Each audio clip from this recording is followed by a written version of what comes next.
Happy Mushoku Mondays, everybody. Welcome back to yet another Trek the Mushoku Tensei Jobless Reincarnation novel series. We are on Jobless Oblige, part 5 of, again, potentially 6 at this point, which I think is going to work out pretty well. I think last week turned out pretty good. I think we're in a comfortable position here. But again, it's always based on how much we yap. It's always based on the yap. But I thank you guys so much for dropping by for the premiere. Hey, chat.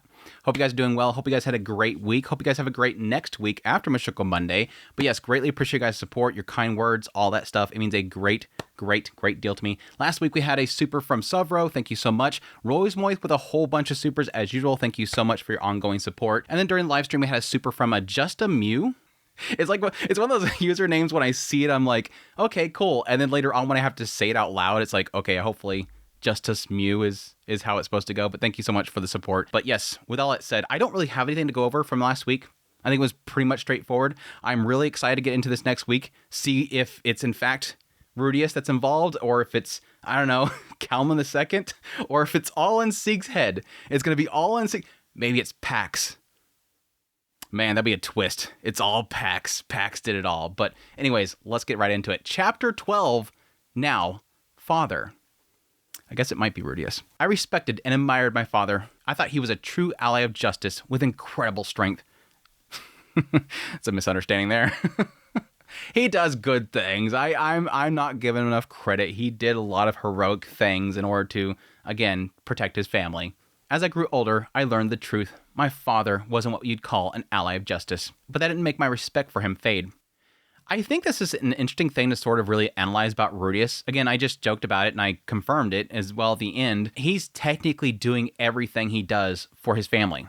He's not doing it for some heroic deed. He's not trying to save the world. It's just the world's needed in order for his family to be safe, and thus he'll do that. If his family could just go somewhere else, he'd probably just do that. Oh, I can just go to this other location? Okay, let's just go there and the rest of the world can burn. I don't care. That's all I care about is my family. He's not a hero. He's just a father. He's a husband. That's really what it is. But does that make him any less heroic? No, it doesn't. It doesn't make him any less respected for what he does. He does what he does in order to protect people.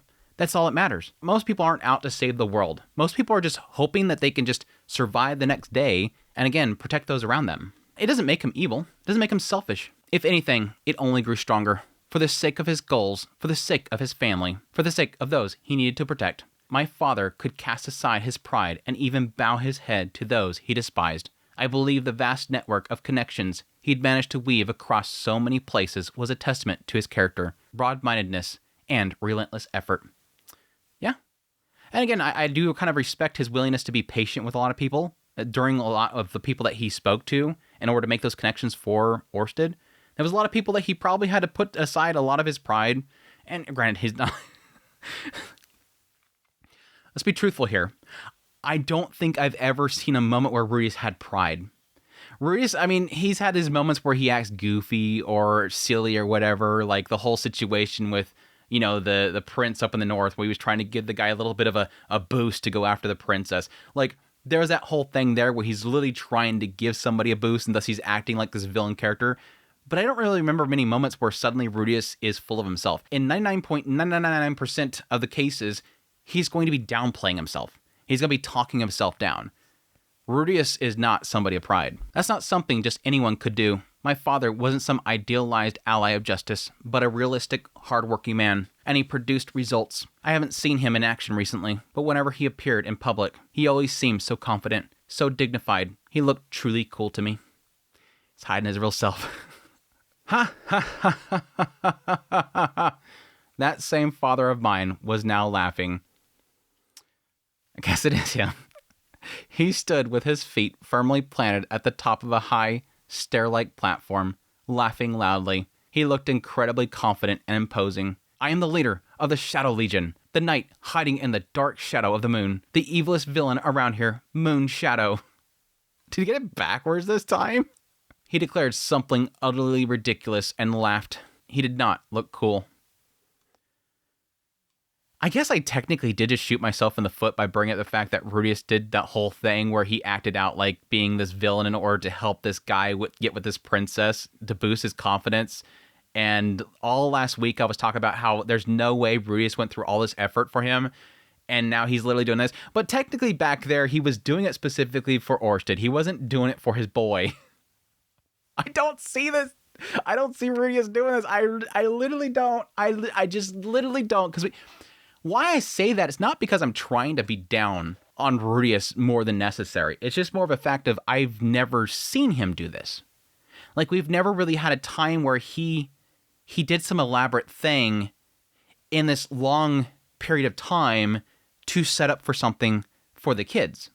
And again, I fully acknowledge that we're literally going from the end of the novel series, bam, straight forward into a bunch of side stories about the characters. So there's a bunch of time skips that something may have happened. It's just, unfortunately, because of that, I don't see him doing this. During the entire story, the mainline story, I never seen this kind of action done by him. It was always, I'm busy, I'm busy, I'm busy, I'm busy, I'm busy. Something happened in the family, I try to fix it. Busy, busy, busy, busy. To go through this much effort to elaborately create this system of having this guy inform Sieg and all this stuff, it seems like a stretch.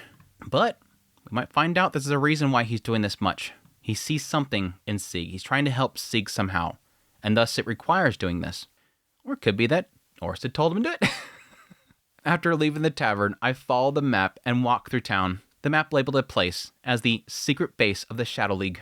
The overly dramatic title almost made my shoulders slump. The location turned out to be a warehouse in a corner of the warehouse district, a completely ordinary warehouse. When I searched the area, I easily found a staircase leading underground. Descending the stairs, I discovered a teleportation magic circle installed at the bottom. You know it's Rudius at that point.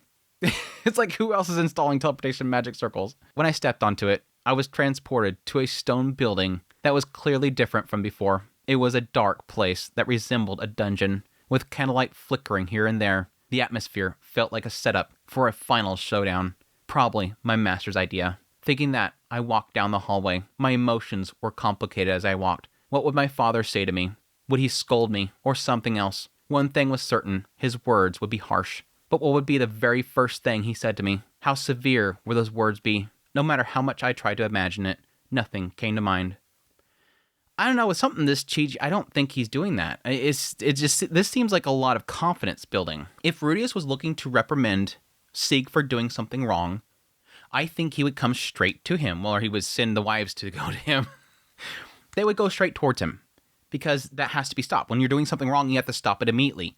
You don't set up some big elaborate thing in order to teach a lesson, unless the person is mentally warped in some way and you have to build into a change.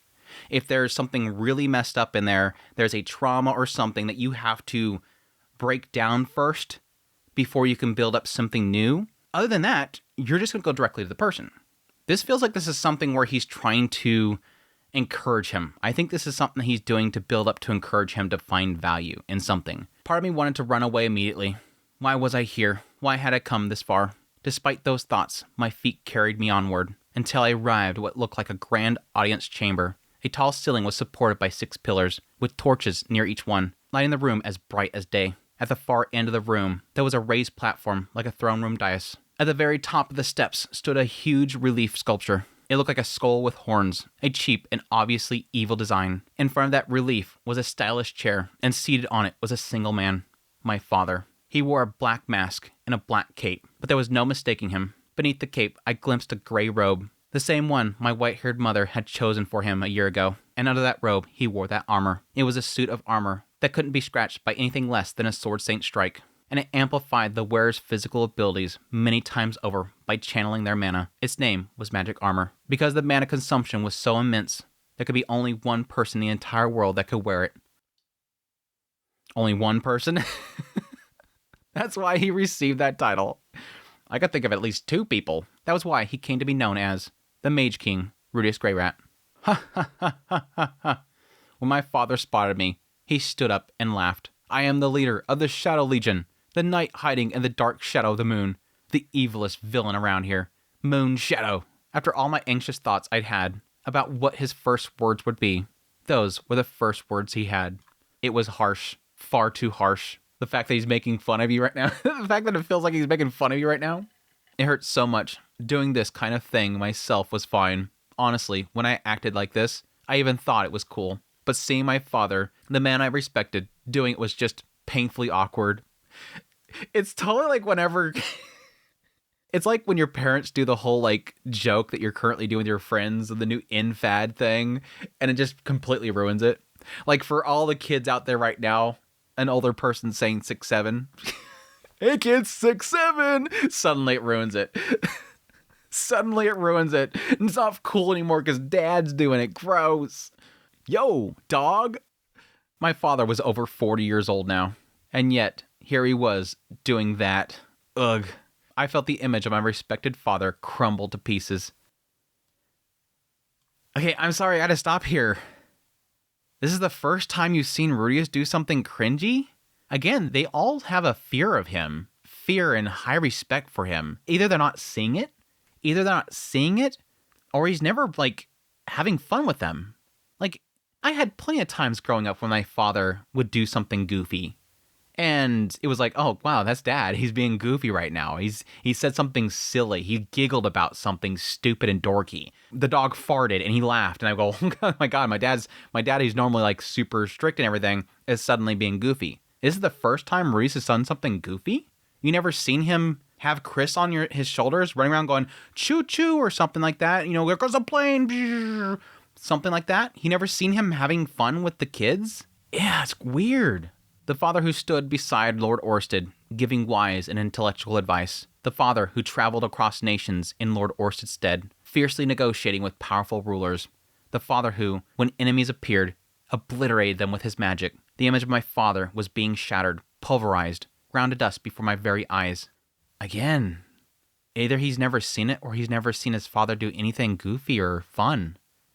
It's acting like he's only ever seen Rudius standing next to Orsted. What about my master? He's fine. That's just the kind of person he is. That's perfectly fine. Calvin the Third, he can act dorky all he wants. Papa, please, stop already. I'm not your father. My father said that as he drastically flipped his cape. Call me Mr. Shadow. No. This is too embarrassing.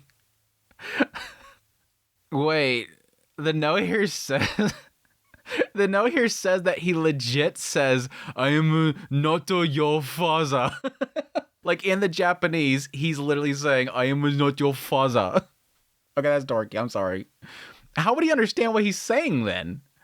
I don't know. Anyways, that's one of those things of like, it's a joke that only an English person reading Japanese would get. How does that translate to their world with human god tongue? Anyways, don't think too much about it. It's so painful. Why do I have to endure this kind of treatment? Why do I have to see my respected father acting like this? Now, okay, I made the whole statement over and over again saying, why doesn't he ever see his father be goofy or do some fun things? Why is this the first time he's seen him and breaking that image? That could be what Reese is doing right here. I don't know. We'll see. Is this my punishment because I stayed unemployed?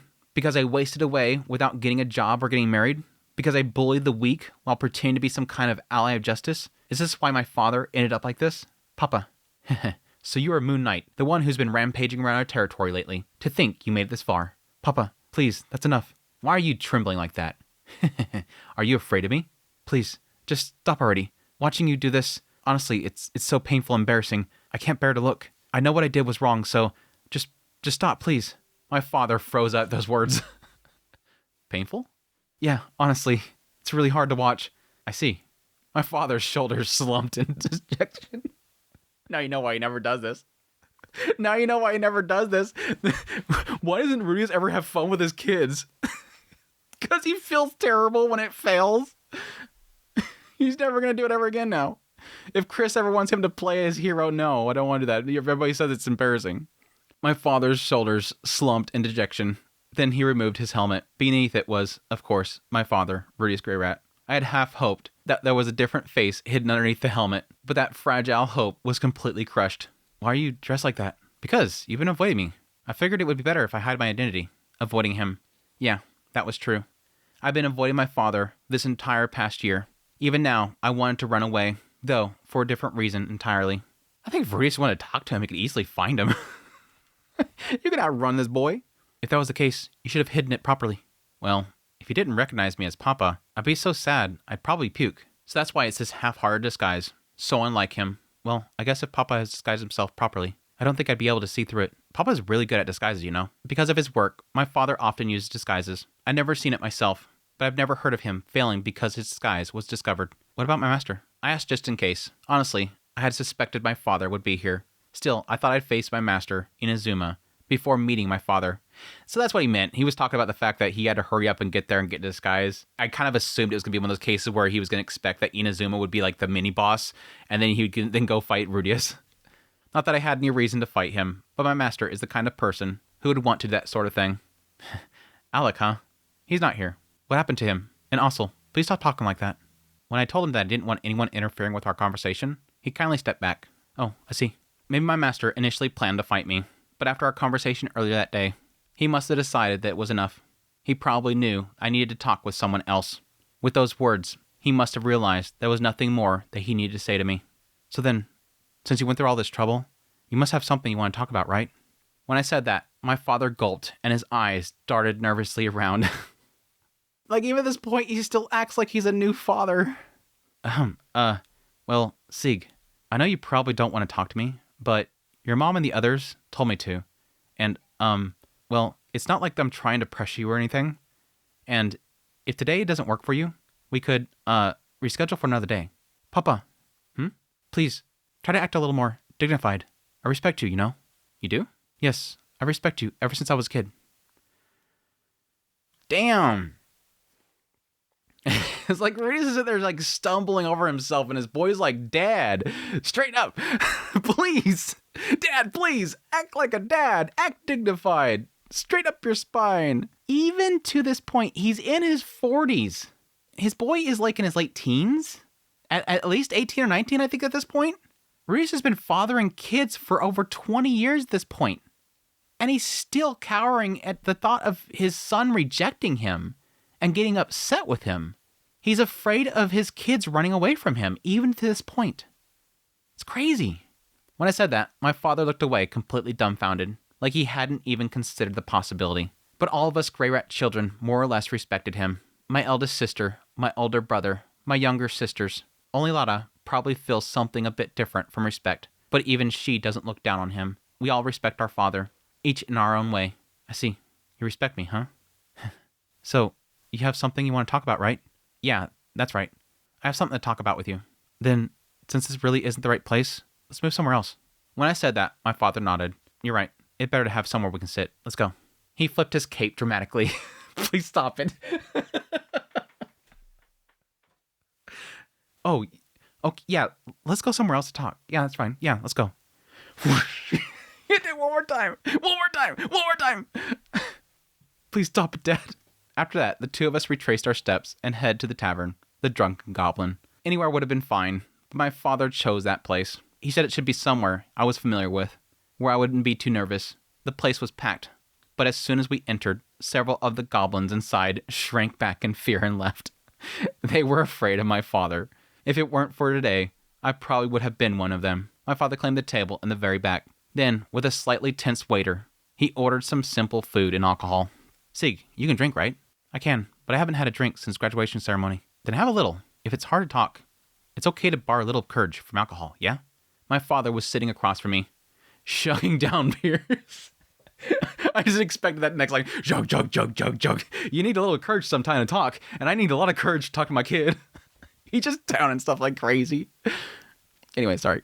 I realized last week that sometimes I have to like clarify when I'm joking or not, because I'm so used to whenever we're doing Mushoku Monday, everybody in the chat, everybody watching has read and is far ahead of me. This is the first time like we've been doing a lot of stuff that a lot of people in the chat have never read this stuff. It's never been like, again, technically published in English. So I have to remind myself sometimes when I do a joke in the middle of the read, I need to clarify that it's me making the joke.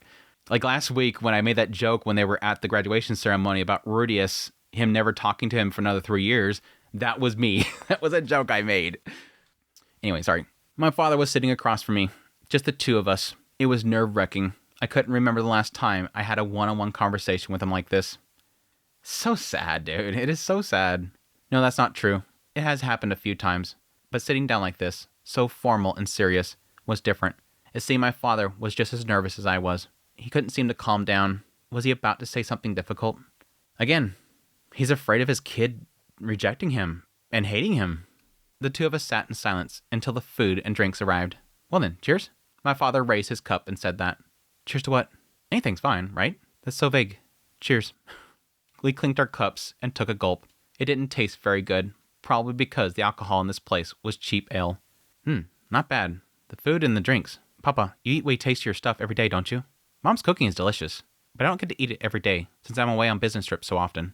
I meant the food while you were away. The food on the trips isn't meant to be savored. It's basically terrible. There's so many places that he has to go to where the food is terrible, especially the dim continent. Like, that's like the worst of it. And again, a lot of it is because he has the taste of somebody from Japan, modern times, all the spices and stuff that we use. So to my father, whether it was a meal at the royal palace or food at the cheap tavern full of thugs, it was all the same. The best meal is the one that you eat with your family. That's why this meal tastes good too. Though, compared to Mom's cooking, the flavor is a bit lacking. Even as he said that, my father wasn't really eating much. He kept glancing at me as he was poking at some roasted beans with his fork. Fine, looks like I'll have to be the one to break the ice. So then, why go through all this charade? I want to talk to you. And this talk you keep mentioning, what is it about? You can just get to the point already. When I said that, my father looked momentarily confused. Then, with an he seemed to have come to realization and corrected himself. I want to hear about you. Not to talk to me, but to hear me talk. So, you mean you have nothing to say to me yourself, Papa? That's something I can't know until I hear what you have to say. Okay, I get this. I get what they're doing here, I'm guessing. Rudius knows something's wrong. They've told Rudius something's wrong. He's looking in to see what's wrong, but he knows that he won't talk to them. He's avoiding him. So he set up this whole charade so that he can overhear from other people what's going on with my boy so that he can find a resolve. He doesn't want to ask him straight up because he's avoiding him. He's trying to figure out what's wrong so he knows what to do to resolve it. But unfortunately, as we've seen with the previous chapters, Sieg is running away from something, so he's never going to say what's wrong.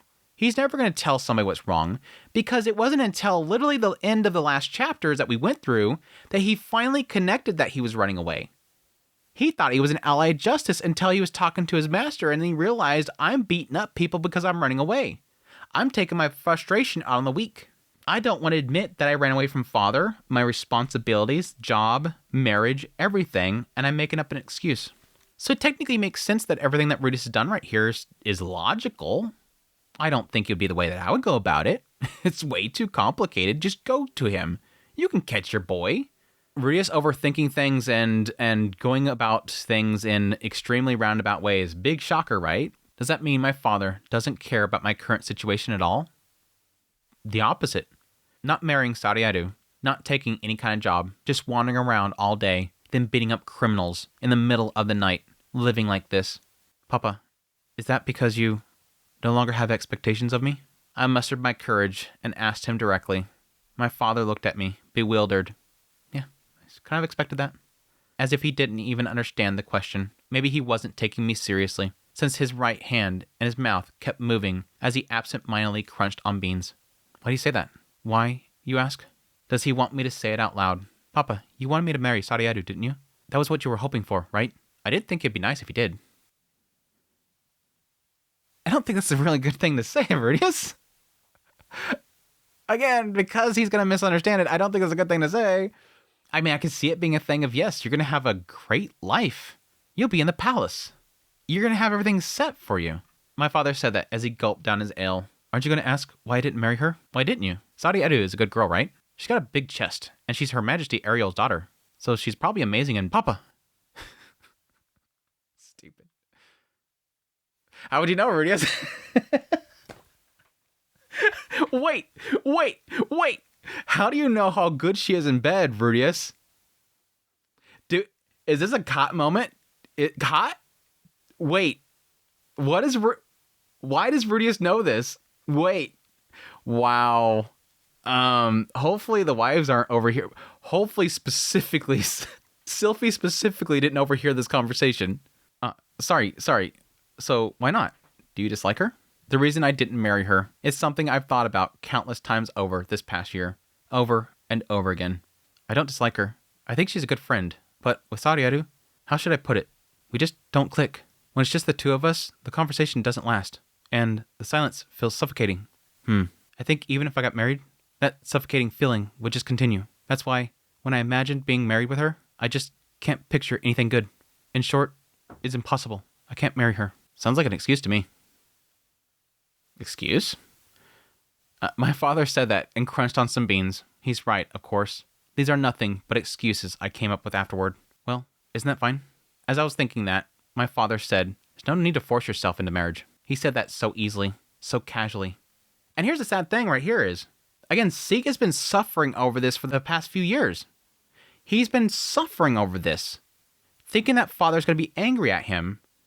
And then now they're finally communicating out of nowhere where he's just like, that's cool. What I've been suffering this entire time. And he's like, shrug. Okay, cool. Cool, bro. So what are you doing tomorrow? But Papa, you wanted to strengthen relations with the Austria Kingdom, didn't you? Well, I'd be lying if I said otherwise. Ariel wants to. And if someone from our family was to become related to the royal family, my influence would increase. It would make future dealings much easier. But, my father cut me off. If you don't want to, then you don't have to. As if it were the most natural thing in the world. More importantly, you should prioritize what you want to do. Being an ally of justice, Moon Knight, that's great, isn't it? Your mom and the others probably don't approve, but I support you. That was sadly what I kind of assumed. Like, no matter what you do, I don't think Reese is ever going to criticize you. Again, this is a guy that came from the worst. He's like, I can't judge anybody.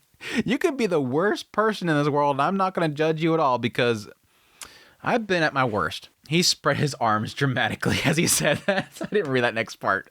Your mom and the others probably won't approve, but I support you. Honestly, when I found out, I thought it was childish. But everyone starts like that. Nobody can do something amazing right from the very beginning. Right now, you're just dealing with the small-time thugs in town. But with your strength and your potential, you can keep growing and become someone who could take down truly great evils. That wasn't what I had in mind. If I wanted to help people, I wouldn't need to fight evil like I do during the day. I could simply approach people in need and help them out. The reason I fight evil is exactly what my master said. It was just a way to blow off steam. Very clever way of putting that, Refugin. Very clever way of putting that. That's a good way of distinguishing that. Because again, that was what he brought up in the last chapters, was you're just beating up the weak people because you're blowing off steam. And yeah, that's the assumption based on, what typically stories like this go in the direction of. You have something in your past that you're dealing with that you're trying to get away from. And while the whole story seems to kind of paint Sieg as being a good boy, in actuality, he has frustrations. And this is how he's getting rid of the frustrations. It's just because we were seeing it from Sieg's perspective, we weren't seeing what other people are seeing, which is literally, you're throwing a tantrum. It took somebody telling him because he didn't see it. So it was a cool thing of putting it there. This is making that distinction for him in his own mind. Yeah, I'm not an allied justice. If I was chairman or whatever, I would just go out in the streets and help people, and whenever a bad guy showed up in the street, I'd beat him up. But I would just be helping people in the street. That's how you can help most people. No, I was looking for somebody to beat up. And beat up people that would be seen as, justified. That's not it. Not it. So you just want to protect peace close to home? Is that it? Papa, that's not it. I squeezed the words out. I've already given up on being an ally of justice. Yes, I've already given up. That day at the Austrian Royal Academy, when I realized I've been relying on my father's influence, I understood then that I wasn't an ally of justice, nor could I ever become one. That just finally clicked for me. Again, I was talking about before where I feel like Sieg could end up taking the same route that Kalman III took, that Kalman II took. And so I think for a couple times during this entire Jobless Oblige, I've been pointing out certain things that kind of feel similar to Kalman II's story. While we don't have like a full long breakdown of everything that happened in Kalman II's life, that little brief story kind of felt like a lot of things here. Specifically here, it's finally connecting to me that Kalman II's story is the fact that he had this really powerful sword, and he was going around swinging that thing, and he was super badass. He thought he was the greatest thing ever, the strongest person ever, until he finally lost it, and somebody else had it in their hands, and suddenly he realized he's not that powerful. He's not that strong. And it was almost like something that he was trying to tell his son when it came to the sword. It feels like what Refugin is doing here is trying to parallel these two stories This moment of realizing that you're not that powerful, it's somebody else. But instead of a weapon, it's Rudius. Right here is the connecting point. The day I went to the Oscar Royal Academy, when I realized I'd been relying on my father's influence, when I realized I was relying on that sword, I understood that I wasn't an ally of justice, nor could I ever become one. I was always relying on that sword. I was always relying on father's influence. I'm not a hero. I'm not powerful. Dad is. The sword is. It's true that I wanted to be an ally of justice. I wanted to become Cheddarman, but that's over now. I've already given up. What I'm doing now is just a fake. Just playing pretend. It all started simply enough. After the graduation ceremony, when I'd come back and I was wandering around aimlessly, I came across a student from the Magic University being harassed by some thugs. I helped her out, and she said, "Thank you." She didn't know who I was. She was a first year at the Magic University and had just arrived in town, so she probably didn't know about my father. Someday, she would come to know about both my father and about me. But at that moment, she didn't. Even without knowing, she still said thank you to me. Even though my green hair must have seemed creepy and scary, she still said thank you. I'm missing the point here. Oh, okay, I get it. It's the fact of over there, everybody hated him for his green hair, and then he comes back home and realizes suddenly people don't see him as creepy again. That has nothing to do with his father, though. That's just the different area. It is influenced by Rudius, but this place is much more accepting of the hair color. But again, I still go back to my point where I think there is still prejudice in this area, again, because everybody else had to deal with it. Lada had to deal with it. They put a lot of emphasis on Lada and even Sieg dealing with it. Even if it's just playing pretend, there's still people you've saved. That counts for something, doesn't it? I think it's fine. Though, Bastel was mad about it. Bastel. We go and talk to him afterwards? My father had a skeptical look on his face, but he leaned forward as if to peer into me and asked, "But then, what is it that you really want to do? Go to PAX." He wants to go to PAX. He wants to go to PAX. There's no way I can answer that. What I truly want to do goes against what my father is trying to achieve. For a while, we just sat there in silence. It wasn't that I was searching for the right words. I was simply silent. Then my father drained his ale and ordered another round. I followed suit and drank as well. But no matter how much I drank, words wouldn't come out. I'd never been the type to get drunk easily anyways. When he came back from the Royal Academy, you looked really hurt. My father muttered those words. His gaze was fixed on the plate in front of him. On it sat a single leftover bean. He rolled the bean between his fingertips, producing a faint sound that was somewhere between a scratch and a clatter. Accompanied by that sound, my father spoke. "When you're alive, you're bound to get hurt sometimes. Sometimes that pain makes you stagnate. Papa's been there too, many times. The first time was especially bad. I blamed everyone around me, and at the same time, I regretted why I hadn't done anything myself. But now I think that terrible regret was something I needed for who I am today. Just when I saw how hurt you were, I told Mom and the others it'd be best to leave you alone for a while. And I did just that." I can see Rudius seeing a similarity in himself with Sieg. And that's mainly in Sieg. Now, it didn't get into details of it, and that's unfortunate. They didn't get into like Sieg dealing with the same level of anxieties and fears and trauma of being discriminated against as Rudius. Rudius had that one moment, and then they did something really horrible by stripping him down and sticking him on the front gate and taking pictures of him and laughing at him. He went back home, and he locked himself up in his room.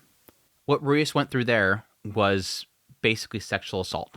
Like, he was assaulted there, like, horrifically, and humiliated in front of everybody.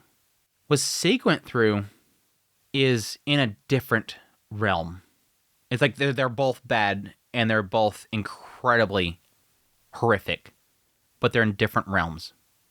What Sieg went through is discrimination, which is people outing him as a different. You're not one of us. You are something that is different. And in this case, being seen as something evil, demonic, disgusting being, thing that shouldn't be around us, less than us. Racism. But they never signified that he was attacked by it. He was just outed, which is equally as bad. It's just like the idea of, in a lot of cases in the West, bullying is often physical. It's physical and verbal. Attacking, striking, pushing, shoving, that kind of stuff. What I see a lot in written media about Japanese is a lot of cases it's verbal and isolation. You're isolated from the group. You're treated as if you're dead. They put the flowers on the desk, that kind of stuff. Destroying your stationaries, your notebooks and whatnot. They never touch you. They don't want any sort of evidence on them. They just attack everything around you. And they isolate you. Anybody that goes near you, they say, oh, you're going to get infected by that thing. You better stay away from that. And that's that whole fear that everybody has. If you get too close, you're going to get outed too. So what I'm getting to is there's a lot of similarities between Sig and Rudius, what they went through in school. They're so vastly different that it's hard to really make the connections sometimes. So it's not that I can't say that Rudius wouldn't see something similar. Wouldn't see in Sig's face what he's seen in the mirror back at home in Japan. But if he does, this makes sense because his response to this is going to be, don't push. Just like what he did with Norn. I'm right here, Norn. I'm not going to push just like my brother did. I'm going to do like my brother did. I'm going to stand here because I appreciated, now that I look back, I appreciate that my brother stood there and waited. I unfortunately didn't reach out. But I want to tell you I'm here whenever you're ready, Norn. Seemingly he wanted to do the same thing with Sig. Just wait. No, just wait. Though on the opposite end, it is implying that he was told by the mothers to speak to him. So that seems to go a little bit opposite there. And it could be the idea that he told them wait. And then eventually they're like, hey, we've waited a long time. You should really do something. The ale arrived. My father grabbed some beans, popped them into his mouth, crunched them up, and then washed them down with ale. He already seemed tipsy. Unlike me, he probably didn't have a strong tolerance for alcohol. He was much more talkative than usual. And then, before I knew it, you had started playing an ally of justice. I remember how you admired the allies of justice ever since you were little. So I thought that must be what you truly wanted to do. But lately, well, I haven't seen you directly. But when I hear from people around you, they say you must be enjoying it, but not quite fully invested. Like, you're rotting away inside. The people around me? Your mothers. Lada. Lily. And George's too. Oh, George's! God, George's too. Lada and George's know about you being a hero, but the others don't. Even so, they must have sensed something about you. My father downed his ale. Then he let out a large burp and exhaled deeply.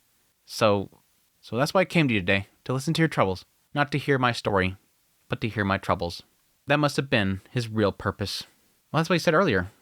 He wanted to hear from him. He wanted to hear his words. He didn't want to talk to him. He wanted to hear his words. Then he could have just called me normally. I figured he wouldn't open up about your worries to me. You've been avoiding me for a long time. And once you reach a certain age, it's hard to talk to your parents about that stuff, right? And even if talking might make you feel better or solve things, it doesn't necessarily have to be with a parent. So, well, I decided to put on a little act to show you, at least, that I understood what you were doing. I don't know. It's so funny. I'm stopping here and realizing and looking back and I'm going, yeah, now that I think about it, what does this have anything to do with the whole Shadow Legion crap? What does this have anything to do with the whole Shadow Legion crap? Like, was he going to ask him as the Shadow Legion Lord or something? Like, what? I see. So that's why he did all this. No, I don't see it. So there you go. You're understanding way more than I am, Zig. My father must have wrestled with how to get me to open up. And after all that thinking, he decided that he needed both the act of playing the villain and 3 mugs of ale. I don't get the first part, but sure. So, when you said you respected me, it really surprised me. I was really happy, though. I was one surprised, seeing the papa I respected doing something like that. Sorry. I should have done it more properly. Believe it or not, Papa's actually pretty good at acting. Yeah. Not the figurine of Richard, the hero that loves children and is feared by bad people. Yeah, that was a good one. He's going to bring it up. He literally brings it up now. I once played the villain to help a knight and a princess get together, you know? Yeah, that was a horrible acting, dude. No, not the figurine of Richard.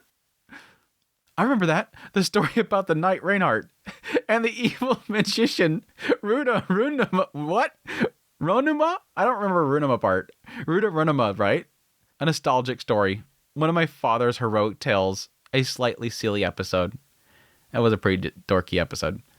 To help a certain kingdom's knight and princess get together, my father took on the role of an evil magician kidnapping the princess and had the young knight rescue her. If he had performed at that level today, I probably wouldn't have realized it was him and would have been completely fooled. No, doubt, X to doubt.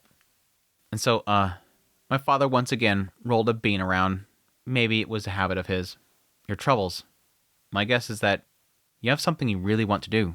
Ain't that right? He said that while sneaking glances at me, looking hesitant.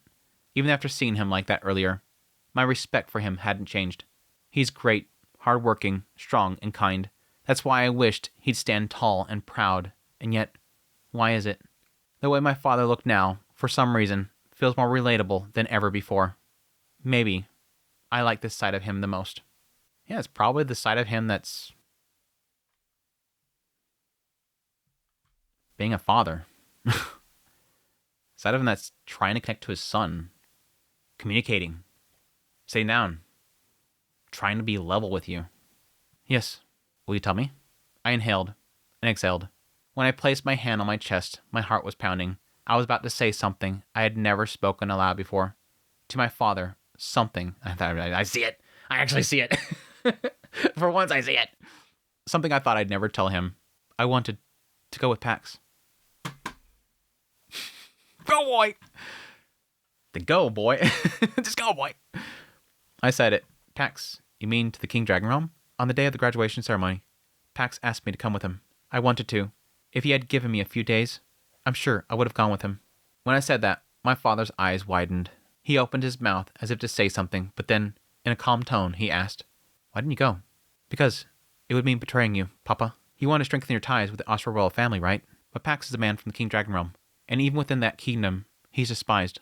If I went with him, there'd be no male heir left in the house. We wouldn't be able to strengthen our ties with the Austro royal family. On top of that, our relationship with the King Dragon Realm would worsen. I said it all in one breath. My father's mouth hung slightly open, and his face turned sorrowful. But soon, he returned to his usual expression. So that's all it was. It's like, I know he doesn't mean by that, but it's like, I always think things from the perspective of the kid. From Marissa's perspective, it's like, that's nothing. Okay, great. We can fix this. This is so easy to fix. Great, let's do this. All right, we got it. We can fix this right now. Let's do this. From Sieg's perspective, I can see it being like that's it. Again, I've been suffering about this for the last few years. What the hell are you talking about? That's all. But I've been agonizing over this for so long, and he dismissed it. See, I knew it, and yet he dismissed it so casually that anger welled up inside of me. Listen, Sieg, it's true that I'm friends with the king of the Austro Kingdom, especially your white mama and the king. They're close as best friends can be. I do think it'd be nice if our families could have a closer relationship too, but that's about it. Again, this is what Ariel wants. There's no problem with their bond. Ariel's never going to betray... Again, we have this whole situation in the future. I don't know what the hell's going on there, but again, that's going to be beyond Ariel. Ariel herself is not going to betray them, so there's no problem there. But I guess to the point of what we see in the future, what we see from the perspective of Otis, way in the future, is that eventually the kingdoms are at odds. This could technically be a side effect of what's happening here. That because Sieg never gets with Sadieru, they never strengthen their bonds there, that eventually, yes, this becomes the Ogre Kingdom and it comes down and combats with the Austro Kingdom. But, while it is sad for, Otis and the fact that his life is completely swept up in the war and everything, but to Rudius, that doesn't matter. Let the two kingdoms go at war if you want to go down to Pax. That's all. Strengthening ties with the Austro royal family, or gaining more influence within their kingdom, isn't really that important to me. Not that important, but earlier I did say that would be nice if that happened. But I also told you, didn't I? It's not worth weighing against your future. Strengthening ties with the Austro Kingdom is nothing compared to that. That was a shocking thing to hear. And it's so easy. It's funny, suddenly something's said and suddenly everything's fixed. It's like, goddamn, talk more. Talk more. If it was really that unimportant, then why had it been all this time? But when it comes to Pax's situation, from my position, it's a bit tricky. Seeing my inner turmoil, my father calmly explained it to me. He told me how he was deeply involved with the death of Pax's father, and had been asked by Pax's tutor to watch over him, so he wanted to help if anything happened. But interfering in a royal family's affairs was difficult, and officially, the King Dragon Realm wasn't openly mistreating Pax. As proof, they had given him the title and territory. Having a title and a territory meant obligations and responsibilities. With that justification, their stance was flawless, leaving my father unable to intervene further. Even if he wanted to send support from his position, he would have to go through the royal family to send money or supplies. But if he went through with them, they would interfere and block everything. That's interesting. So Brutus has been trying to help more, but it always has to go through the royalty, and the royalty doesn't want him to have it, and so it's blocking it. Thus, yeah, having his son go down there is going to make it even more difficult, because he would have to ask permission through the royal family first, and they're probably going to deny it. Of course, there were ways to secretly send funds and supplies, and in fact, over the past year, he had done so to some extent, in disguises. But the amount wasn't enough to sustain the management of the territory, just a meager sum. If he tried to send enough to truly support the territory, the royal family would surely notice. But if they did, the relationship he had built in the King Dragon realm would suffer a major crack.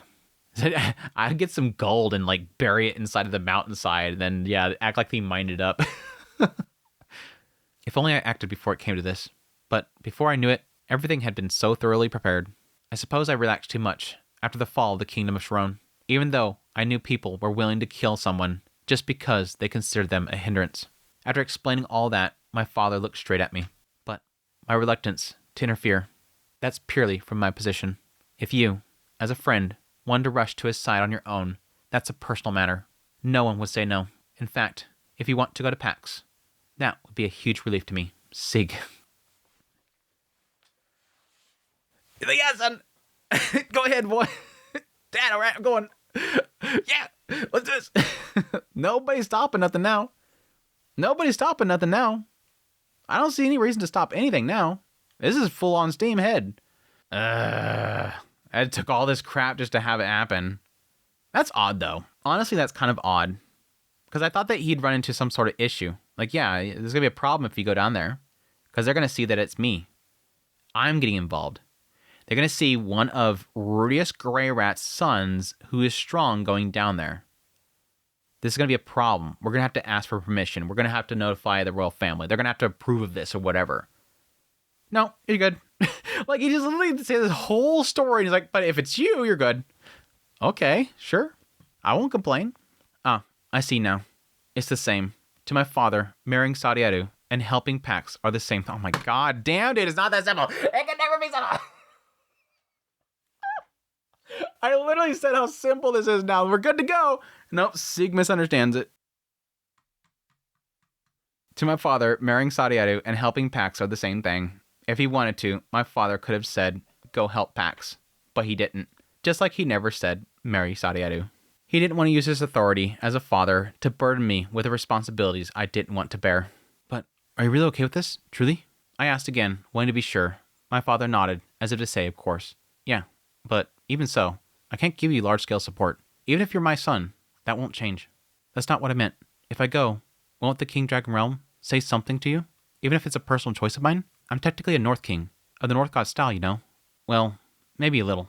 No, wait, Sig, that's not something you need to worry about. Huh. I love that. I might be reading too much in this, but I love that right there. He says, well, maybe... No. Don't worry about it. He's literally about to tell him, yeah, technically you going down there, they're going to go, oh, it's the son of Rudius. He's mingling with us. But the thing there is, I think he stops himself because he realized that, yeah, my son's going to go down there. They're going to be yapping at me. They're going to be going, oh, you're trying to get around us right now. But the thing is, this right here, this communication, Rudius and the King Dragon Realm, where that's going to cause a friction, that has nothing to do with my boy. My boy wants to go be with Pax. I'm not going to tell him that I'm going to have to deal with this because this is my doing. I got involved with King Dragon Realm. They don't want me to get involved with Pax. This is Rudius' problem. This is not my son's problem. I will not burden my son with what I've been developing, what I'm doing, and what I'm going to have to deal with because my son's going down there. Because if I wasn't involved directly with the King Dragon Realm, if I wasn't influential, they wouldn't bother me. Again, this is Rudius' problem. That's why he stops himself. Don't need to worry about that. My father then took a slightly bigger gulp of ale, wiping his mouth, or rather, pretending to wipe it while hiding his expression. He spoke, looking a little embarrassed. What your papa wants to protect isn't peace or political relations, but all of you guys.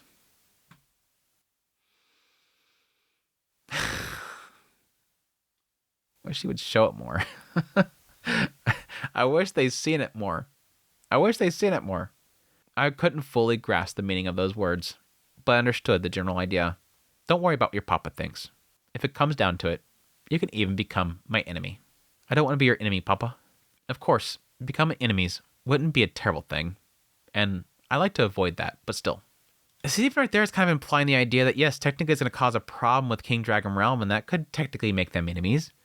But yeah, that Rudeus' connection with King Dragon Realm, eventually, if Pax does rise up, he's going to have to support King Dragon Realm, and they might have to conflict with each other, but who cares? We'll battle it out. We'll be on the battlefield together. Just don't kill each other, hopefully. But you'll be on the battlefield. Ruiz fought friends on the battlefield. He fought against Reserve, technically. He fought against people that eventually he became friends with. He fought against friends that turned into enemies. Of course, becoming enemies would be a terrible thing, and I'd like to avoid that, but still. My father ate the last bean and drained his ale. His face was already bright red.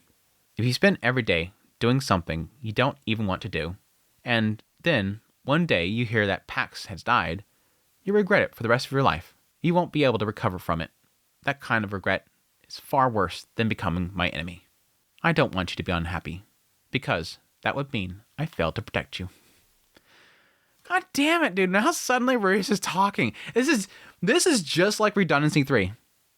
Now, this is completely different because Ruiz was actively involved in a lot of that situation. This one, it's like Ruiz comes in right at the end, but it's like the same thing where it's like an entire volume of like, Rudius, talk to your kid, talk. And then at the very end, suddenly Rudius says all the right things. But this is all Rudius' experience. This is all stuff we've seen the buildup of Rudius. Like this right here is volume 1 through 26. It's just this like realization at some point that he built into that if you don't go to PAX, you do whatever the hell I tell you to. You go marry Sadiatu. You're going to be in that life, in the royal family, or say you just become this ally of justice. Keep fighting evil guys up here. And eventually you find out that Pax died. You're going to regret it for the rest of your life. I should have been there. You won't be able to recover from it. That kind of regret is way worse than becoming my enemy. Who cares if we fight out on the battlefield? You don't want to suffer with that kind of regret. So, Papa wants me to live freely. And he was saying that I can live freely. Then, it's okay. It was okay for me to go to Pax's side. It was okay from the very beginning. Understand? Thank you, Papa. I expressed my gratitude. When I did, my father pushed his chair back and came down and sit next to me. Then, he smacked me on the back with a loud whack. Then, when you leave, make sure to properly say goodbye to everybody. Yes, but tonight, you're drinking with Papa. You've been avoiding me this whole time, and I've been lonely, you know? Yes. The conversation was over, just as my master had said. By talking to the right person, my worries were resolved so easily. Miss, another ale, please. Make it a large one. As a trade-off for that, my father got completely drunk.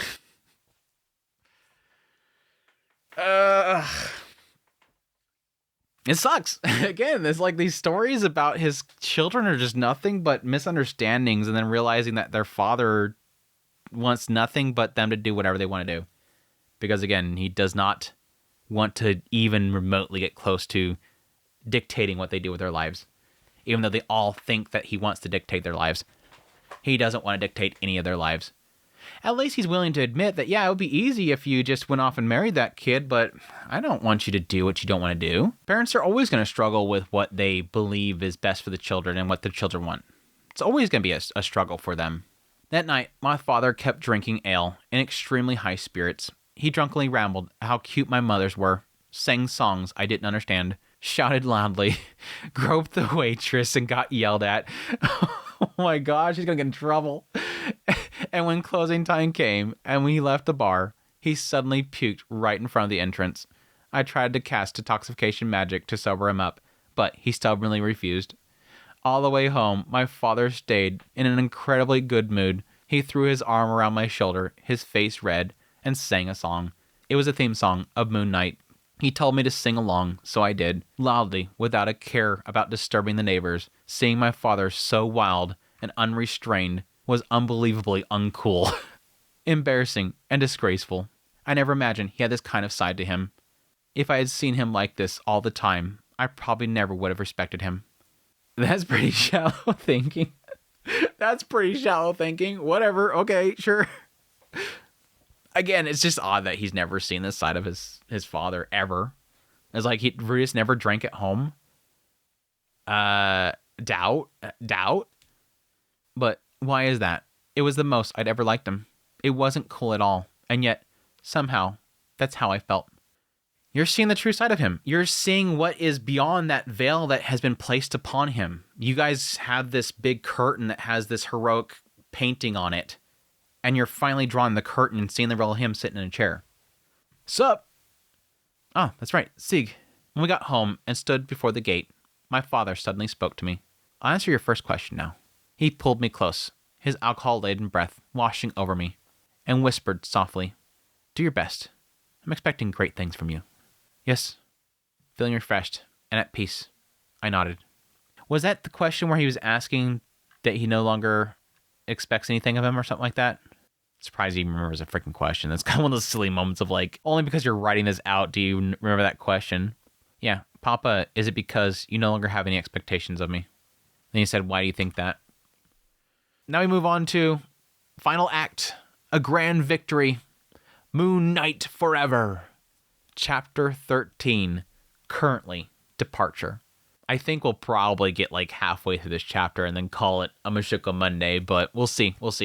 The day after drinking with my father, I woke up in my room, looking out the window. Wait, did Mom not wake you up for once? Mom didn't wake him up for once? Looking out the window, I saw the eastern sky beginning to grow pale. The air carried a slight chill, and the town was eerily quiet. It was much earlier than I usually woke up. There was still some time before breakfast. I got out of bed and changed my clothes. I felt refreshed. Both my awakening and my mood were clear, sharp. I'm going to Pax's side. Yeah. Go get your boy. Go ahead and drop by and get your girl too. It's not like she can't leave the kingdom. I mean, again, Ariel has tons of kids. By telling my father that and receiving his permission, it felt like a haze that would cloud my heart over the past year had finally lifted. I didn't know how much I would be able to help out Pax once I reached him. Perhaps I might even drag him down instead. But still, I want to see where he was heading. I see now. I was expecting something of Pax. I wanted to see what lay ahead of him, what kind of kingdom he would build, what kind of people he would gather under his command, what kind of person he would marry, and what kind of man he would become. I wanted to witness it all. That was all I wanted. It wasn't that I wanted him to build this kind of kingdom, or to take this kind of people as subordinates, or to marry this kind of person and become that kind of man. I simply wanted to see where that path would lead. Is he connecting with what Rudius thoughts of him? Is he trying to connect what Rudius thinks of him and what he now thinks of Pax? That father must be like that with me, that he doesn't want to tell me what to do. He wants to see what I'll do. I simply wanted to see where his path would lead. Surely that was the same thing my father called expectations. There it is. Okay, that's cheesy. Sorry, cheesy. Move on. That was a very cheesy setup right there. I'm sorry. I don't see Sig thinking that right now. That must be why my father never said anything. Not to me, nor to my sister, nor to my brother. This is a cheesy setup. I'm sorry. Move on. Papa really is amazing after all. At that moment, a thought came to me. Until now, my father had never told me to do anything. But there was one thing, just one, that he told me I should do. I need to say my goodbyes to everyone. I decided to dedicate the whole day to that task. You don't slow down. You don't have to leave today. Slow down. You don't have to leave today. I went downstairs. First, I wanted to fill my stomach. Maybe it was because my goals had become clear, but for some reason, I felt unusually hungry this morning. When I was attending the Magic University, I used to eat plenty, but recently, I hadn't been eating much. I wouldn't eat breakfast. I'd nibble on something just before lunch, and then grab a small snack before evening. No, you said that he was eating breakfast? Question mark? That had been my routine, but today, I wanted to eat my fill, starting with breakfast. I was in a good mood today. Maybe it wasn't a bad idea to help White Mama and Grandmother prepare breakfast for a change. Oh, just as I thought that, and stepped into the dining room. 3 gazes pierced through me. White Mama, Blue Mama, and Red Mama. All 3 were gathered in the dining hall, staring at me the same time. Morning. Good morning. You're up early. Good morning. Each greeted me in their own way. Come to think of it, it felt like it had been a while since I'd seen all 3 mothers together. They were always together at breakfast, but since I hadn't been showing up for breakfast, it made sense I hadn't seen it myself. I sat down in my usual seat. Normally, if all three of them were there, I would have run away immediately. But today, I had no reason to flee. Zeke, you came home with Rudy last night, right? Did you two go drinking together? Yeah. Rudy seemed really happy when he came back. Did something happen? White Mama was the first to ask. Perhaps my father had already told her about last night. I told Papa about the past year and about my worries. Rudy must be very happy about that, said my blue-haired mama. Rudy's been worried about you, Zeke. He has? Yes. Sometimes, during breakfast, he glances up at the ceiling and mutters, Zeke's not here today, you know? Oh. He'll probably be sleeping for a while longer today. It's been ages since he drank that much. I had been avoiding my father after all. I really had done something terrible to him. So, what two of you talk about? The one who asked was my red mama. Being the impatient person she was, she probably wanted to quickly know what kind of conversation I had with father and what conclusions I'd reached. I'll start with conclusion. That's better. I've decided I want to help a friend of mine in the King Dragon realm. It'll probably take 10, 20 years, maybe even longer, so I might never come back here again. I intended to help Pax and see where his path would lead. However, Pax's ambitions were vast. He said he planned to have his own territory.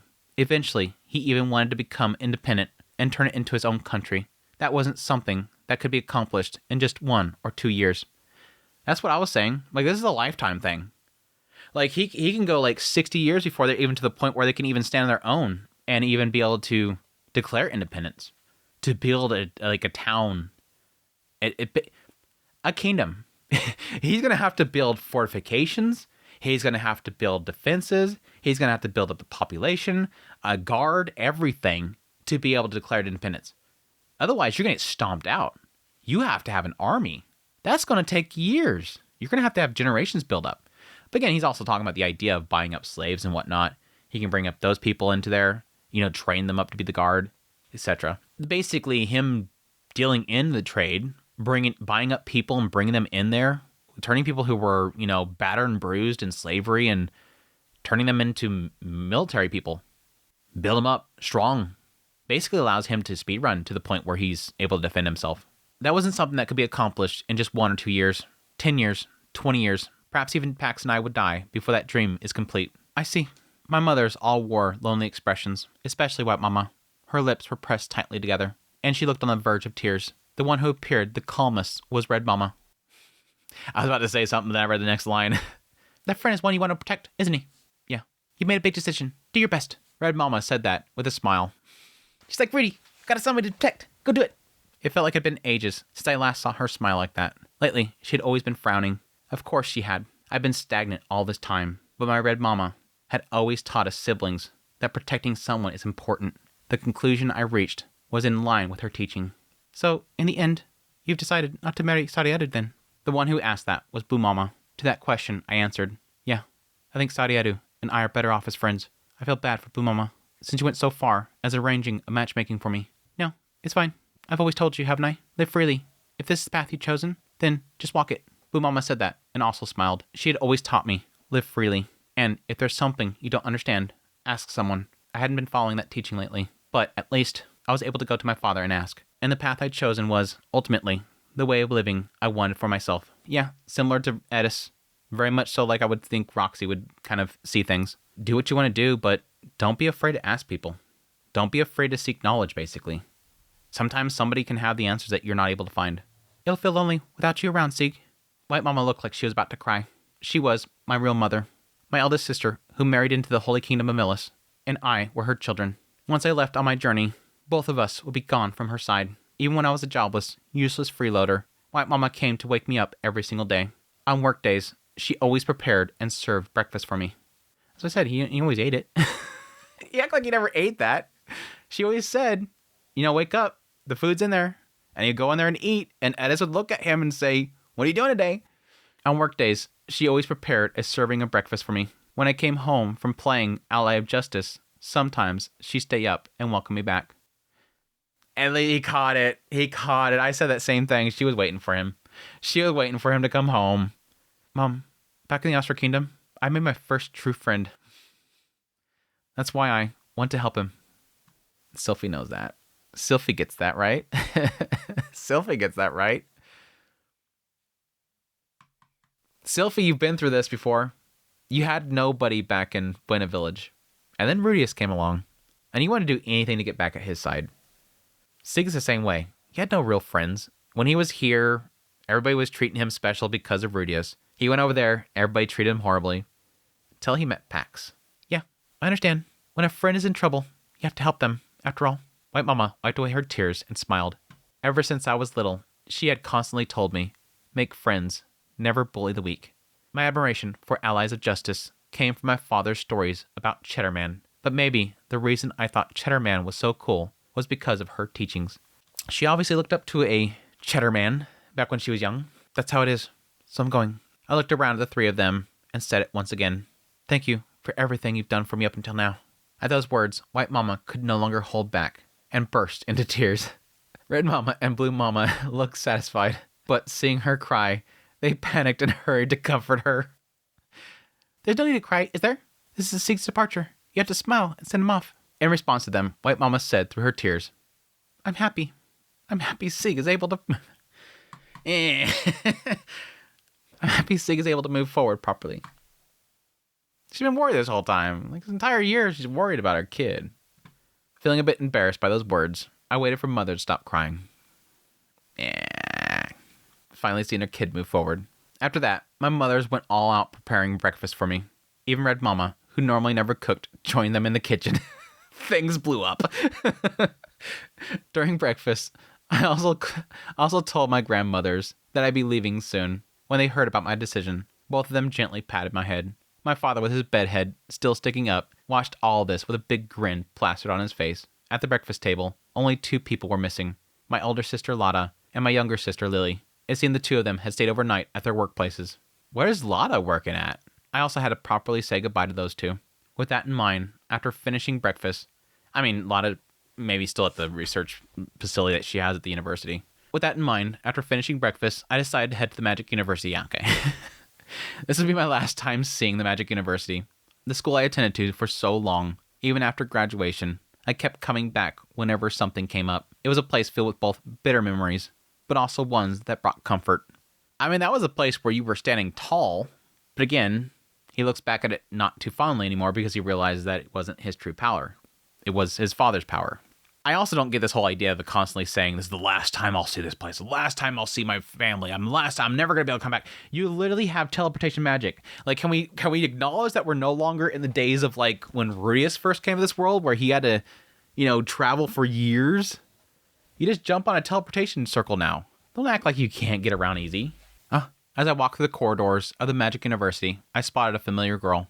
It was a girl who had married the fat noble. Hey. Oh, hello, Sig. She wasn't crying in the shadows of the stairs like before. On the contrary, she was surrounded by friends and smiling. She seemed much livelier than I expected. You look well. Ah, yes, I'm doing well. Even though you were crying so much the other day. Ah, well, once I actually got married, it turned out to be a little different than I had imagined. Oh? Sure, there's a big age gap, and I don't like his appearance. But when I talked to him, I realized he's actually a surprisingly good person. I see. He's a bit too lecherous. But I can tell he's always trying to make me happy when we talk. He's also considerate about our daily life, making it easy to live comfortably. He even lets me keep attending school like this. And, the mansion is brighter than I expected. There's also other wives in similar circumstances as me, but everyone's positive and supportive. It makes me want to do my best too. That's sort of what I expected. The only part that I was really kind of hoping for is, she just says lecherous. There's like a side of me that hopes that, like, at least he's not like too handsy, like... Allow her to kind of live into the experience. Like, don't force it. But again, it's that whole thing of, like, the circumstances are in. At least it's better than expected. Again, that's sort of what I expected. That actually made sense.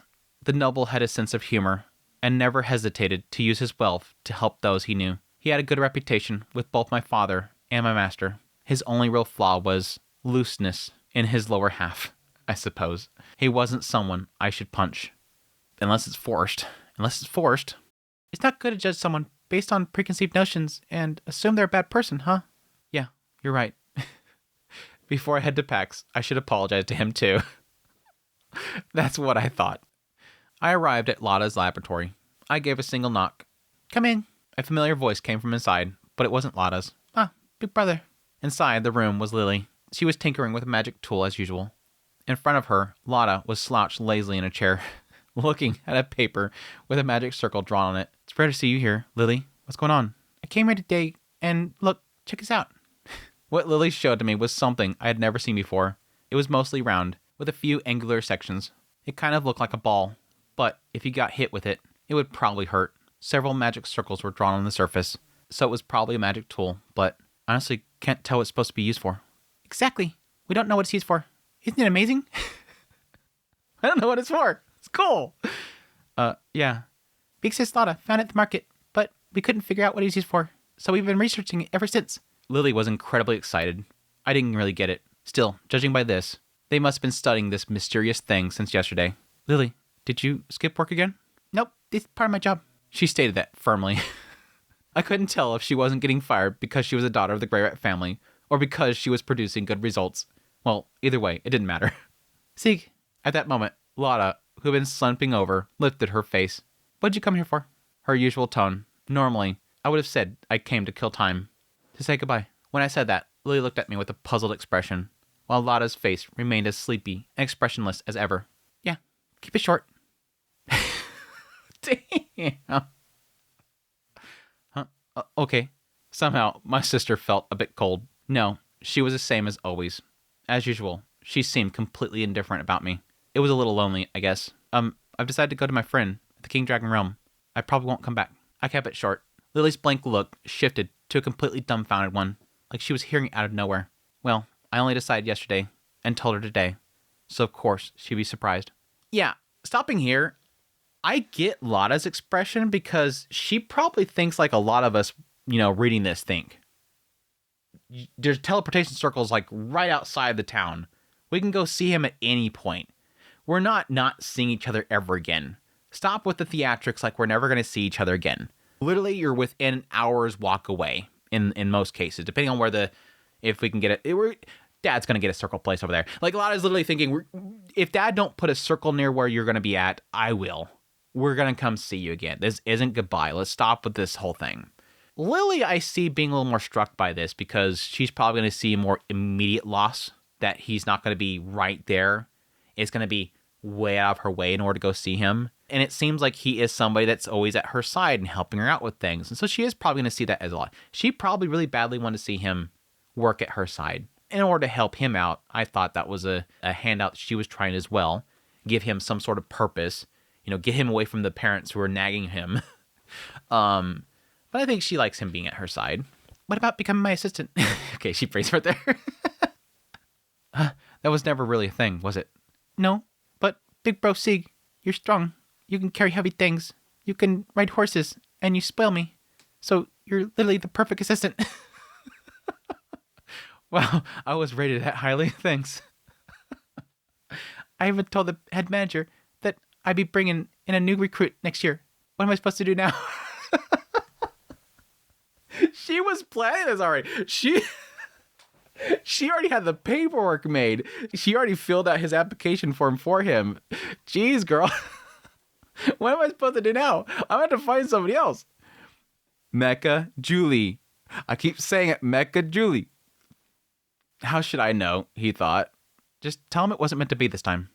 What am I supposed to tell the head manager? Just say I ran away or something. At the very least, I never agreed to it. I was sure you'd eventually end up broke and become my assistant. She clicked her tongue. Okay, I was feeling a little bad for the girl, and then just like, damn it. I thought you were gonna be my assistant. Damn it. Pouting, Lily went back to fiddling with her magic tool, even though I told her we might never see each other again. That was her reaction. Well, that's typical Lily, I guess. I shifted my gaze to Lotta. Again, the portals are right there. Stop it. As always, I mean, and this is technically probably sort of a byproduct of Rudius. Going back like what would it be, like what, volume 16, 17, 18, around that point? Pre that point, the idea of traveling was years. Again, when Rudius went to was hitting over the Demon Continent, it took years to get back home. Again, when he was originally planning on going down to the Beggar Continent, it was like, I'm not going to see my child's birth. It's going to take years to get down there. And even when he had the plans of going with teleportation, there was still the idea this is going to take months. We're talking about a pre-teleportation timeline. Post that timeline, beyond that point, by the way, I keep pointing this direction because that's where my that's my shelf is up there. Beyond that point, it's like we start setting up the teleportation circles, and now suddenly things are getting really breezy to get around. These girls were raised in an environment where they're hearing these stories about Papa going to the Demon Continent. Be right back, kiddos. I gotta head over the Demon Continent now. He's back within a couple days. They don't have this sense of, like, taking forever. Again, like, carriages going across the United States, to days of just jumping on a flight to going across country. People today are used to flight being a thing. People of old, that was years of their lives taken in traveling. I wouldn't see them really getting a sense of like, oh, we're never going to see him again. It's a different world. I'd shift my gaze to Lada. As always, she was the same, resting her chin on Leo's back. She looked at me with sleepy eyes that seemed to say, Big sis Lada, you don't seem all that surprised. I figured it'd happen eventually. Maybe she saw it in one of her fortune tellings. If she saw it, she could have told me. But even if she had, would I have acted? No, I probably wouldn't have. She did technically. She said that Papa's coming home. She said Papa's coming home. Mom's getting underwear. Papa's coming home. In the end, without talking to my father, I never would have made up my mind. So, why did you suddenly decide this? I'll explain. I told them the whole story. About the past. About Pax. About the uneasiness that had been eaten at me. How talking with father cleared away my uneasiness. And about what I truly wanted to do. Lada and Lily listened quietly, without even a nod. And that's about it.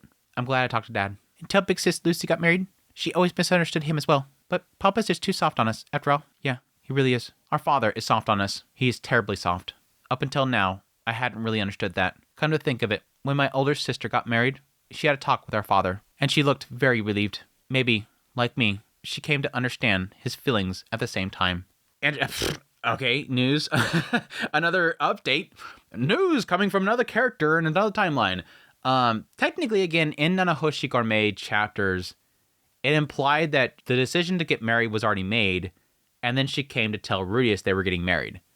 And then Rudius was like, what? News to me? Why didn't he come to talk to me beforehand? And he only really talked about the fact that him saying that he was okay with it, but that Lucy might have got the impression that Rudius was going, well, this is good enough kind of thing. They never really implied that they had a conversation and she realized that he was just being soft on them. So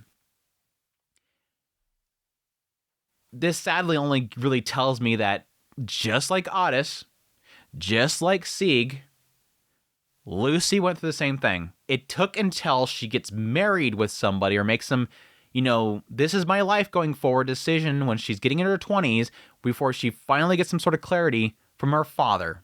Otis, the same thing. It took until he ran away from home, literally got married, and had a child on the way that finally he gets a clarity on how Rudius actually thinks about his children. They all have the same thing.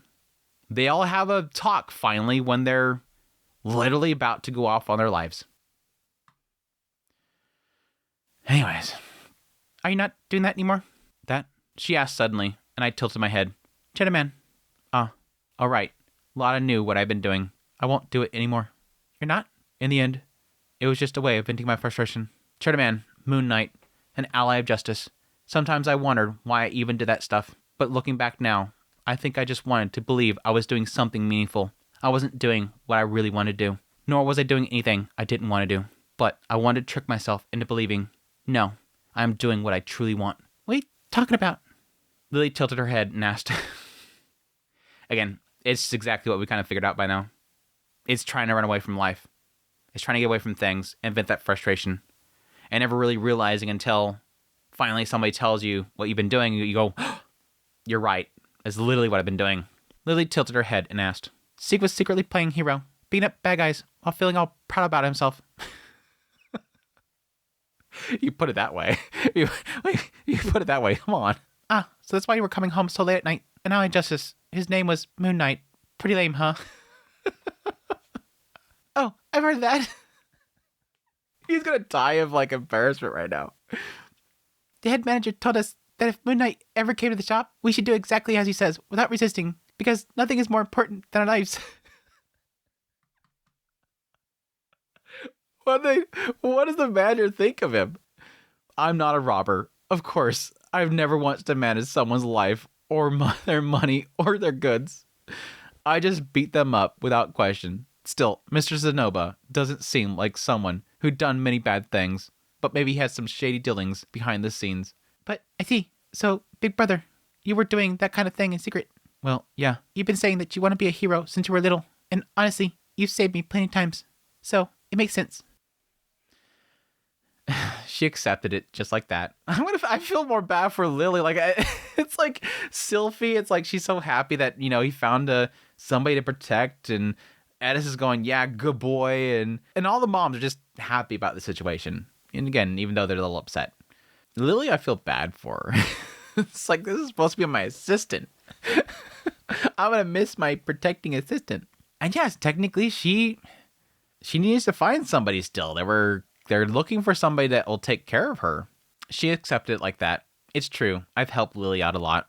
The girl is so absent-minded. She's an easy target. Zeke, Lada was resting her cheek on her hands as she looked at me. Are you going to stop helping people and become a villain? No, I don't think I'll stop helping people, but I won't hide anymore. I'll openly help people I want to help. You were already helping people out in the open. It's just the Moon Knight part of you was doing it at night while you're covered up, when you're actually beating people to a pulp. Maybe that side of it he's not going to be so secretive about. I see. Lada stared straight at my face. Then she said, Zeke, you're smart today. No longer Baka. He's no longer being called Baka. Stupid. You're just stupid. Baka. On her face was a rare sight. A smile. It felt like it'd been a long time since I'd seen Lada smile like that. That's how it is. So I'll be leaving soon. Today, I wasn't called an idiot. That alone made me feel like coming here was worth it. My life is complete. Lada didn't call me an idiot. I leveled up from idiot to you're being smart. Oh my gosh.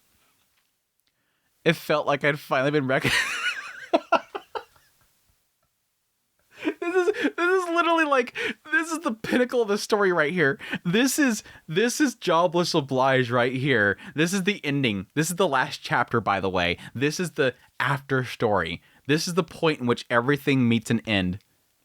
Not that Dad is like, yes, go to PAX. Go do what you want to do, boy. I'll support you the whole way. Yeah, it'd be great if you married that girl. That'd be great for the family, everything. No, if you want to help out PAX, you go do that, boy. I'll support you. The moms are all like, yes, please go. We're so happy for you. None of that matters. It's right here. It felt like I was finally being recognized as an adult by my sister. She didn't call me an idiot. Jobless Oblige, Scrollcast. Oh my gosh, dude. Lada, thank you for letting me use this room all this time. Lily, thank you for always worrying about me. It's not like I was worried about you or anything. But once you're gone, I'll feel lonely, and I won't be able to be out late anymore. No, you shouldn't be out late, even when I'm around. I wasn't your personal horse, you know. Though, it's true, I did give her rides a lot. While I was smiling wryly at Lily's words, Lada spoke. Sig, even if we're far apart, even if many years pass, we're still siblings. Don't forget that. Aww, they act like Lada doesn't care about people, and then, oof, right in the stomach. Right in the doki dokis. Even though we're saying goodbye, it only meant the distance would increase.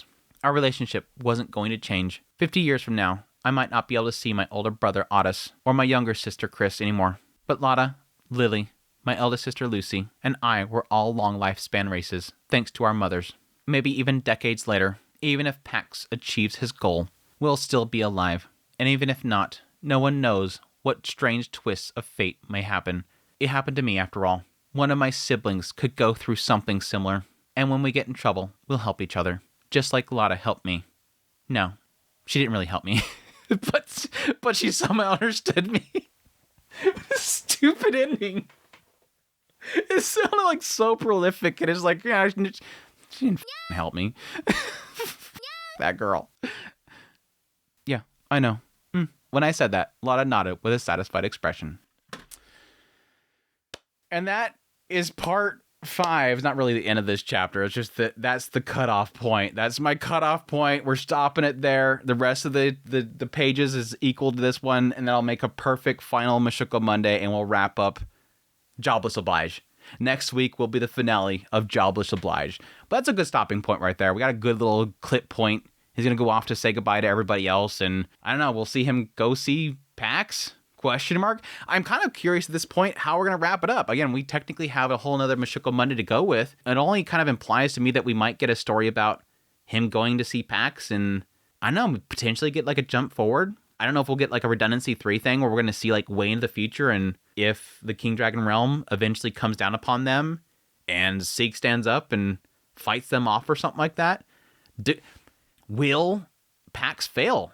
And then Sieg goes on a journey by himself. They kind of implied at some point that, yes, Sieg became really strong, and he became like one of the most strongest people in the continent, but he never said anything about Pax.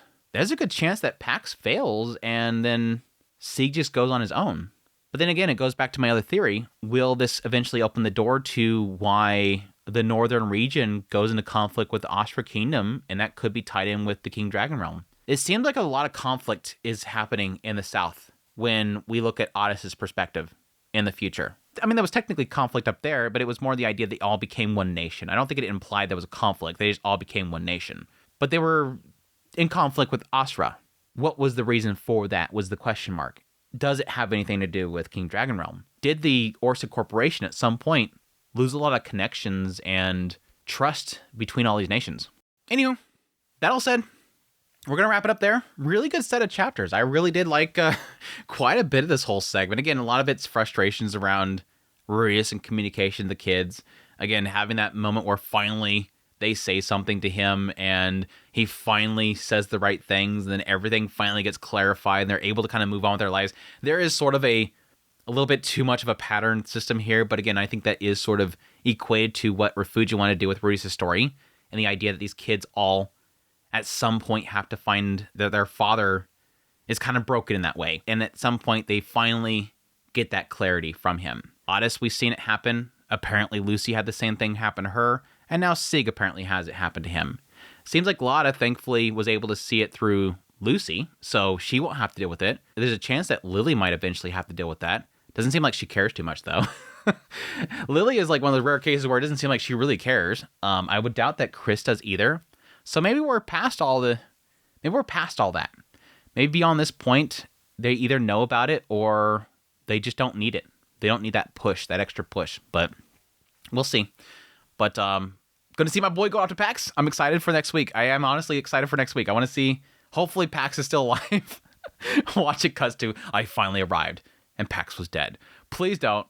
Please don't. I want to see a little reunion. I want to see what happens between them. And again, if he succeeds or not. Hopefully we get a cool little after story. But anyways, that's it for this Mushoku Monday. Thank you guys so much for dropping by. Hey, chat. Hope you guys enjoyed this Mushoku Monday chat. If you did, make sure to hit that like button before you leave. Anybody watching the VOD right now, thank you guys for dropping by. Hope you enjoyed as well. Make sure, again, to hit that like button. It always hurts me whenever I see how many people watch this and how many people hit the like button. It hurts me. It breaks my heart. So make sure to hit it. But as per usual, I greatly appreciate your guys' kind words, your support, all that stuff. It means a great deal to me. And yes, most importantly, greatly appreciate everybody that supports the channel monetarily through Patreon, tips, links, super thanks, memberships, all that stuff. Thank you. But until the next Mushoku Monday, which will most likely, I don't see any reason why not, be the final of the Jobless Oblige. Y'all take care.